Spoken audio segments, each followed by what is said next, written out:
In the Book of Common Prayer, the Collect for Peace says, "The service of God is perfect freedom." I titled my book about ecological restoration, "In Service of the Wild," to evoke that.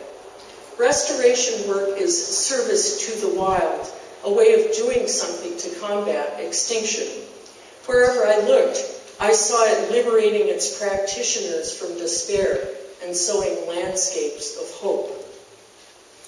At our Natural Foods Co-op recently, I ran into my friend Richard, a gifted flautist and adept typesetter who I haven't seen in a few years. When I asked him what was new, he fairly beamed. He told me that he had been working for the last 7 years on a Michigan monkey flower restoration along the eastern shore of a large inland lake. The Michigan monkey flower, a demure riparian plant with buttery yellow blossoms, is a state and federally listed endangered species. It likes lake shores, but so do people. Hence, the monkey flower's territory has been diminished and degraded. Most of what Richard and his partners were doing was weeding. You take the bad stuff away and the good stuff comes back, he said. Shortly after our encounter in the co-op, we met at the lake shore, donned mud boots, and sloshed along the water's edge to visit the resurgent monkey flower, which was cohabiting with jewelweed, cardinal flower, turtlehead, liverworts, frogs, great blue herons, raccoons, possible spotted sandpipers, guessing at their tracks, and maybe even a mink. That field trip reminded me, and I often need reminding, that no matter how dismal the auguries, Earth's myriad creatures are eager to live. They will hail the life force within us when we meet them halfway. Over the next century, we are bound to go through some hard times. We will either choose or suffer drastic changes in our way of life. We will perforce consume far less and produce locally more of what we do consume. And our responses to these exigencies must amount to more than just techniques for human survival. For as the late conservationist David Brower said, you can survive in jail.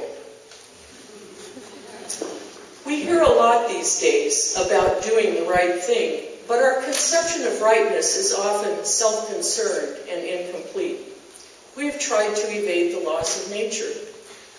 Aldo Leopold expanded ethics to include the living earth thus: examine each question in terms of what is ethically and aesthetically right, as well as what is economically expedient.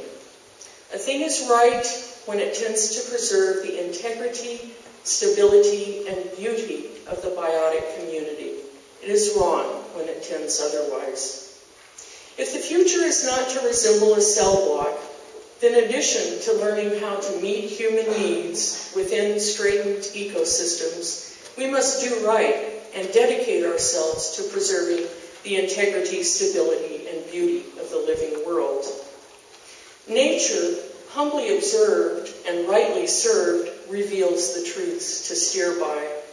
If we can have the wisdom and the will to care for other forms of life, if we can have the vision to sustain wild beings and wild places, we will know joy, and future generations may bless our memory.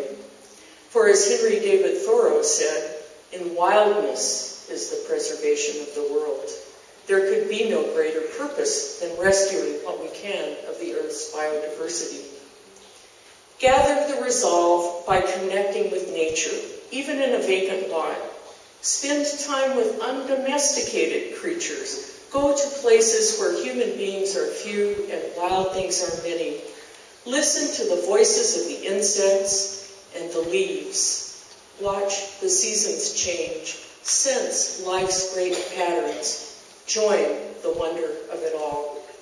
Thank you.